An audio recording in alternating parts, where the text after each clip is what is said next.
Patong-patong na kaso ang isinampa laban sa isang guro matapos daw niyang itanan at ilang beses na pagsamantalahan ng batang estudyante. Nakatutok si John.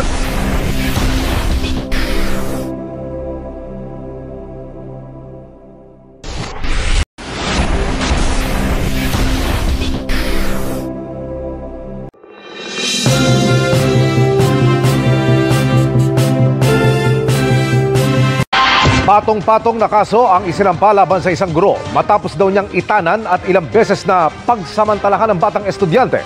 Nakatutok si John Consulta. Di na naawat ang nanay ng biktima nang nakaharap ang gurong ng abuso umano sa kanyang 11 anyos na anak. September 3 raw nang di umuwi ang anak. Yun pala, itinanan na ito ng teacher niyang si Kevin Ong, 32 anyos. Yung anak niya ay tinanan nung weekend nung teacher at binalik kahapon ng umaga.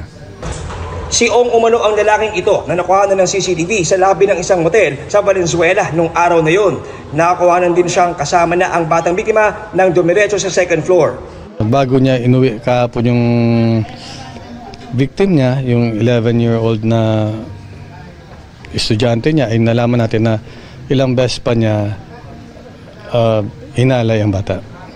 May kuha rin sa dalawa habang bitbit ang kanilang mga bag papunta sa kwarto kung saan umano mahigit 24 oras na paulit-ulit na hinalay ang biktima. Natuklasan din ng NBI simula Hunyo, 3 beses kada linggo pinagsasamantalahan ng guro ang biktima sa tuwing ito'y ipinapatawag sa kanyang opisina sa loob ng eskwelahan. Pinapainom rin daw ito ng pills para hindi magbuntis. Nang kunan namin ng panik ang inarestong guro. Nandun naman yung paghingi ko ng tawad, hindi naman mawawala yun. Nandun yung totoong nararamdaman ko na nagsisisi naman talaga ako. Kanina, na-inquest na ang suspect para sa mga kasong statutory rape, child abuse at abduction of minor na walang piyansa. Inaalam na ng NBI kung may iba pang estudyanteng biktima. May mga information tayo na natanggap na matagal na niyang ginagawa ito. So, mabuti sa ganitong paraan malaman ng ibang nabiktima niya at lalabas at lalapit sa atin. Kung meron man kayong mga komento tungkol sa mga isyong ito, maaari kayong magbigay ng mga reaksyon sa comment section na makikita sa ibaba ng bidyong ito.